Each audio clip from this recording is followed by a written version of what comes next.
Hi there, I'm April Callis-Birchmeier, and welcome to my LinkedIn Live today. I wanted to talk a little bit about change management essentials and best practices for change leadership. And this is an important topic, I think, because there are so many changes going on, and it's really tough if you don't have a sense of how we should be or how you should be approaching a change, whether you're a change management practitioner or if you are just someone who is working in a project management role, or if you're an HR professional who is expected to know a lot about change management simply by the fact that you're a change management professional and you work with people. So I think it's important to talk about, what are some of the best practices when for change leadership, so that you can share this with those that you're leading in your organizations, and also so that you can share this with others who are in situations where they also need to lead change in their roles and need to have some best practices to rely on. So I really think that one of the most important pieces is to understand that in order for people to make a change, there's a couple of things that have to happen. One is we have to have a very clear and concise way to talk about the change. Now, this is an area that I'm passionate about. And if you've been in following any of our LinkedIn Live recordings, or if you've been involved with the Ready, Set, Change program, you know that the very first thing that I think has to happen is that we create a vision of the change that we can encapsulate quickly and concisely with a relevant and relatable story of the change.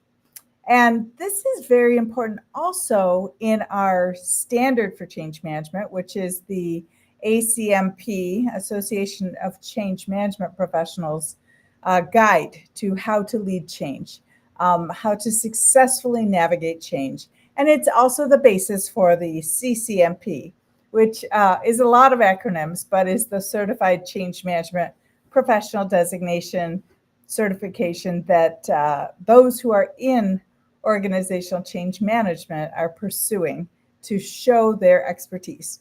So I wanted to just share with you that in order to increase this change readiness that we have to have uh, from the people that we're working with, the stakeholders who will actually be using the change, will be adopting the change, and involved with the change, the really big piece is to ensure that we have figured out exactly what this change is, and that we have a relevant and relatable way to describe the vision of where we're going to move to. And then when we have this vision of the future state, when we have this relevant and relatable story that we've defined what the change actually is, then it has to be shared. It has to be shared with those who are going to be going through this change. I have found that sometimes organizations do a great job of this, and they're so good at sharing what the change is going to be. And they may have a terrific, relevant, relatable story to tie in with it. They may have this wonderful vision that others see. But many times I've seen organizations sort of forget to mention why we're making this change and why this is important, and how this vision is going to get us where we need to go as an organization, and also why people should care. So I think that's a number one best practice, is to ensure that people understand what the change is, why they should care, and then we're describing it in a way that they can actually remember and refer to it again. Another piece of our best practices is to really engage those sponsors, those leaders of the change in a meaningful way. And I say in a meaningful way because many times sponsors really think they are meaningful, being meaningful in their communication.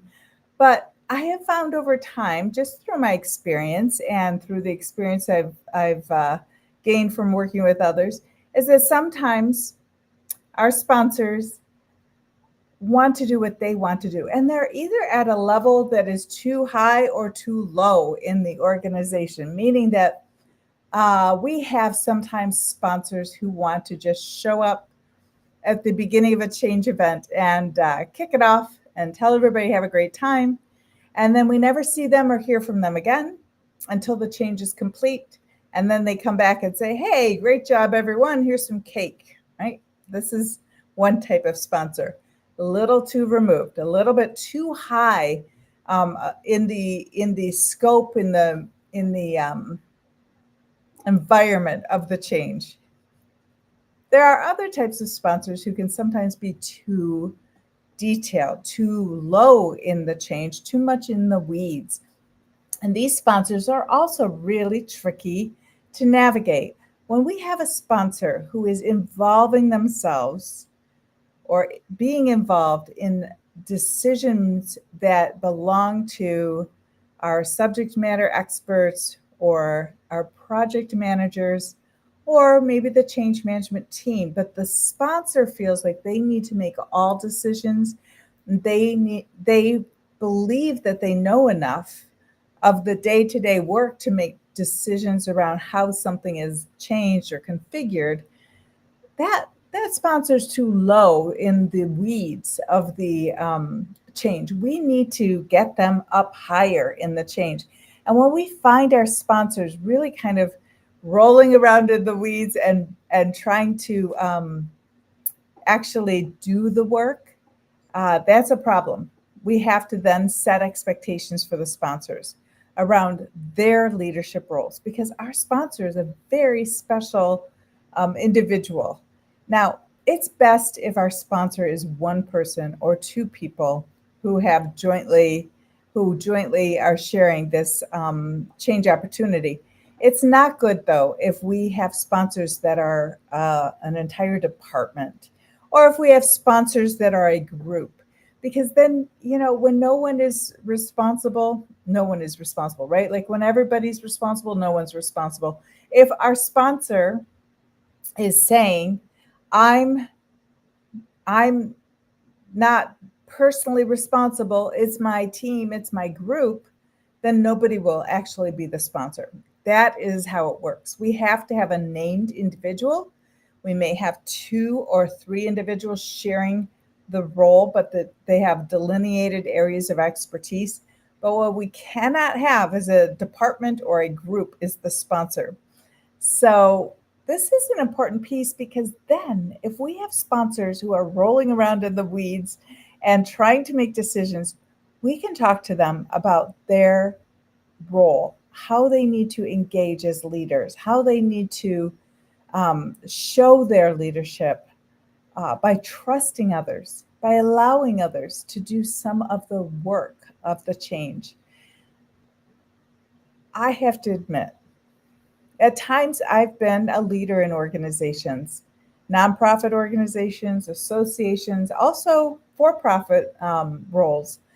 And I have struggled sometimes with not being the sponsor in the weeds. I actually didn't do a great job of recognizing my role when I was leading the Association of Change Management Professionals Michigan chapter. I was the founding president. And because I was the founding president of that group, I had gotten used to doing a lot of the work. I filed the paperwork. I worked with our global ACMP board and chapter group to really establish our chapter. And then we also established a board of directors.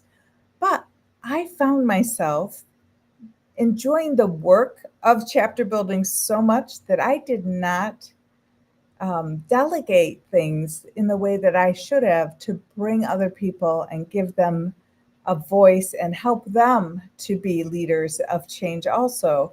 I took too many weeds. I was rolling around in the weeds as opposed to allowing others to participate and take on some of the work. Now, I feel that sometimes it's really tricky because sponsors are responsible and they feel very, very accountable for this change, as they should.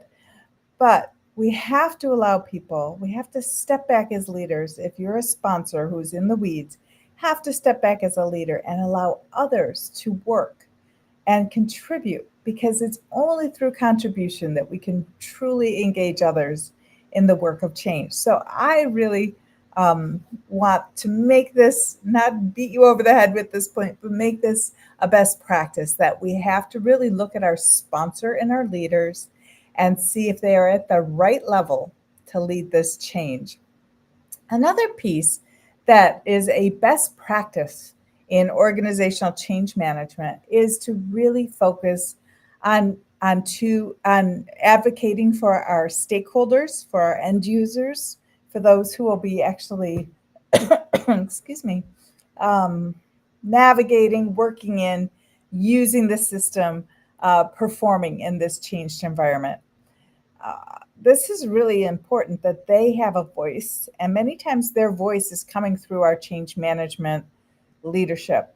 So the one piece is to really advocate for them, make sure that things that are happening for the end users and stakeholders, the frontline workers, are actually the right tasks, the right process redesign pieces, the right technology, all are in alignment together.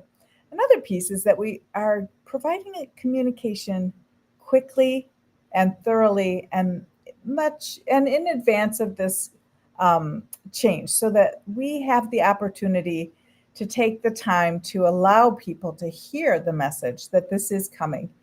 I know that I've been, I'm sure I'm not the only one who's had a technical change, like a Windows update or some sort of minor change event that wasn't communicated, thoroughly from the governing body, right? Like whether it's IT or whether it's some other organization that's bringing in a change. Maybe they've just gone through a software upgrade, and this change has not been communicated. There was no advance communication about it or no advance warning.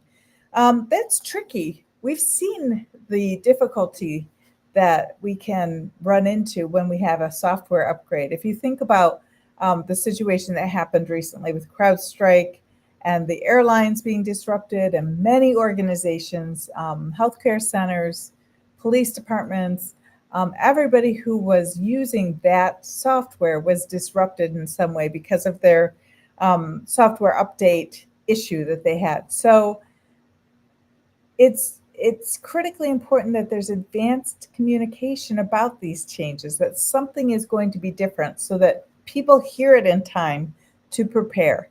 And I really remember walking into my office and turning on my laptop and finding out that, oh shoot, there was an upgrade, and now it's going to take a while for me to be able to actually access my files, do my work, and get used to the new window that I had suddenly had. So advocacy for our stakeholders, ensuring that they really understand um, what's coming and that we are representing them in conversations with our design team, our technical team, our project team, our sponsors, and also this advanced communication. And then I think training and support is so critical, right? Developing people to work in the new world and supporting them as they get used to their new process roles, their new business rules, their new business process, if you will, so that they are able to uh, adopt that change more easily. When we are clear and we train people on how to use a new system, and we want to make sure that we're training them so that they are able to do their job with the system, not that they know everything there is to know about the system. It's a big difference. When we're ensuring that we develop them in that way, it's really very, very helpful to those who are going through training and then understand how the process will work with the new system, not just how they should touch the system or what all the capabilities of the system are. We want to think about our end users' roles our stakeholders' roles and how they will get their work done now.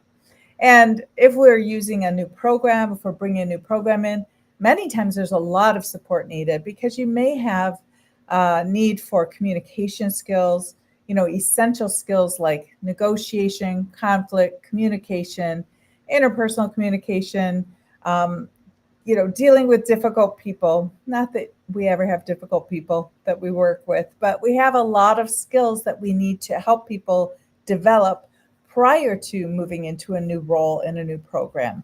So it's not just our IT changes that need training and development and support for people. It's also program changes where we have changed the way a program works, or maybe have introduced a brand new program, and that's different than what we had previously. Now, that's where we really also can focus on that mindset shift, helping people to understand it from a mindset framework that where they currently are and what they've been working on is different, now different in this new world. And they may be working with different colleagues, different team members, different technology, different location. There's a lot that happens in that mindset shift. And so helping people to make that under that leap. And it goes back to that first piece, doesn't it, of ensuring everybody understands what the change is, why we're making this change, and what that vision of the change is, that relevant, relatable story, so that we can reach our destination, we can reach the benefit of the change. And then our fifth piece of really, I said we talk about 5 best practices. The fifth best practice is to really understand the importance of recognizing and reducing resistance and helping people build some resilience skills as well. So, understanding that resistance, people hate to have to change a routine or even change something that they have chosen for themselves, right?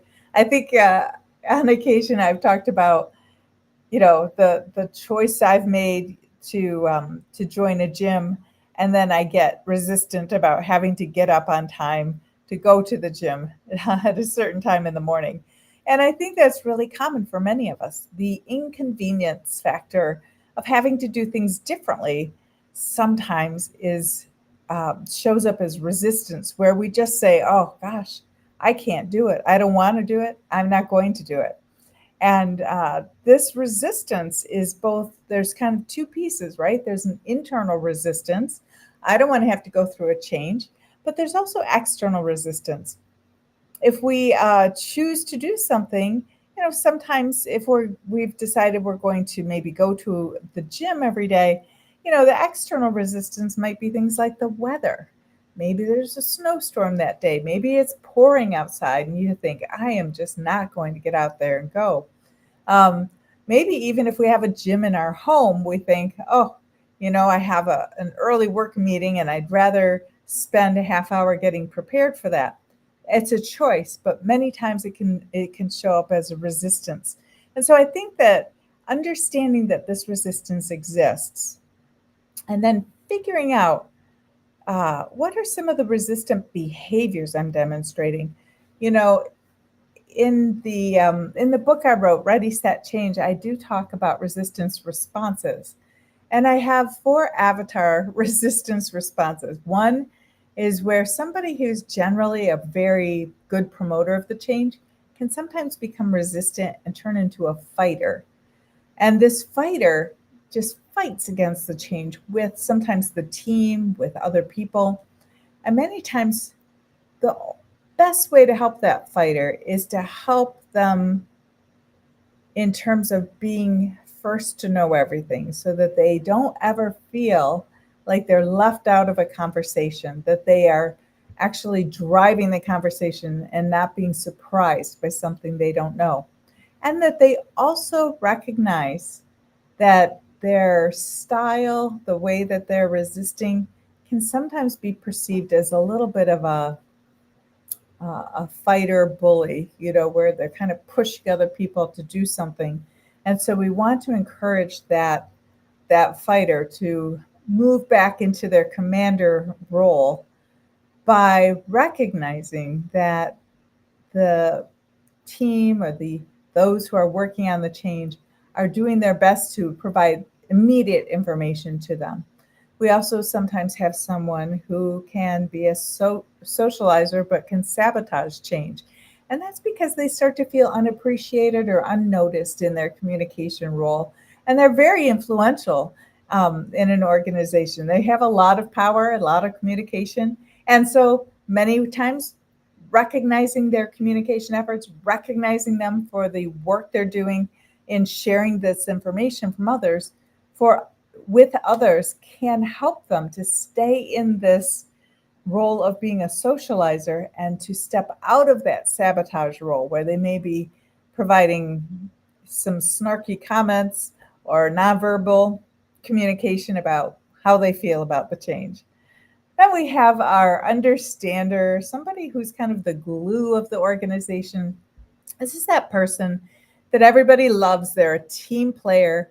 You go to them when you have a question because they know everything, and they are so sweet and caring and will always share information.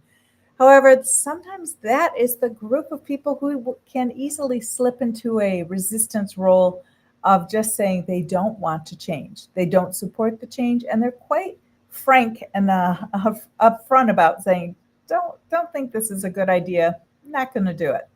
And that can really kind of put off a lot of folks who are trying hard to adopt the change, but then they see this teammate, this glue, saying, nope, not going to do it. They might threaten to retire. They might say, I'm just going to switch departments. And so it's important that when we have somebody who needs to very clearly understand change, that we stop them from undermining the change in this way by giving them the space and the opportunity to really understand the change at a deep level by getting involved. And that could be user acceptance testing. If you have a system, it could be actually contributing to some sort of a celebration or a discovery session, going through business process, or even designing some of the training activities, I think is a good way to think about how do I bring that person who's undermining the change with their sort of glue and their frankness back to the group and help them become better at understanding what's going on with the change. And then finally, we have the final resistor avatar that I really enjoy thinking about, which is our detailer. The detailer is somebody that we all have dealt with at work. This is a person that needs a lot of detail. They love detail, and they just keep asking for more detail and more detail. And they start to delay our timeline or hold up our decisions because they don't feel like they have enough detail. And when that happens, when we have this detailer issue, they can sometimes derail the entire change, the entire schedule, because the detailer who becomes a derailer is someone who has analysis paralysis. They cannot make a decision because they don't feel like they have enough detail.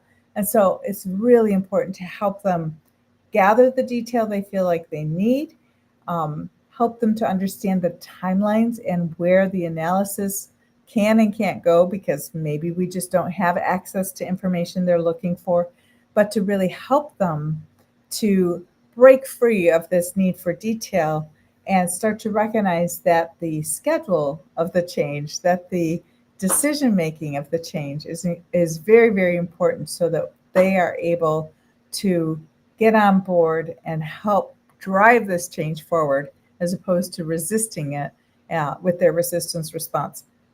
So those are just some of the different types of resistance avatars I've seen. I'm sure you have seen many over your time in change management or in project management, or even just working day to day in your job responsibility. I'm sure you have run into some difficult people to work with. And that's why when we're looking at this five best practices, thinking about communicating the why of the change is so critical for them to help that resistance, to help break it down and help everything move forward with the change as opposed to just kind of stopping. So these 5 pieces are really, really necessary. And I've also found that, you know, one of the challenges can be not being quite sure what to do next in a change. And so, if you use these 5 practices, which I've outlined as the READY framework, the relevant, relatable story, engaging our leaders in change, advanced communication and advocacy, D is for develop and support, and then Y, going back to the why of the change to help reduce resistance. When we use this framework, it encompasses those best practices. And it also aligns with the standard for change management because we are evaluating the change impact and organizational readiness while we're developing this relevant, relatable story. And then we are formulating a change management strategy while we're engaging our leaders and figuring out how best to approach them and work with them. Then we are using our advanced communication and advocacy skills while we're developing the change management plan itself, which is made up of component plans. We are then moving into our developing and supporting our end users as we look at executing the change management plan. And then finally, we are reducing resistance with the why of the change as we are looking at closing and completing the change management effort. So that's how the standard and the READY framework align together. And if you'd really love to learn more about that, please join us for our Ready, Set, Change accelerated training and exam prep. It starts on September 23rd. It's our final cohort of the year.